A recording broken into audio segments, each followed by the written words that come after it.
How to fix the permission required error on the X application when uploading photo or video. So for that, first of all, open up settings in your mobile device, scroll down to apps. In the search bar, search for the X app, tap onto it. And now in search here, make sure the X have the permission to access your photos and videos. If the permission is already enabled or the option isn't showing, you can head back to your home screen, open up the App Store. In the search bar, search for the X application and then look for update. If any update button is available, tap onto it and let your application update to its latest version. After that, you can try checking again. If it's still not working, you can open up your phone's gallery or photo and then select the photo you would like to share. Tap on the share button. Now scroll these options, tap on more, then select the X application right over here.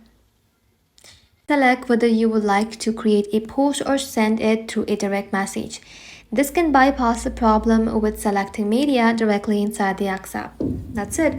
Thank you all for watching. If this video was helpful, consider subscribing to our channel and liking.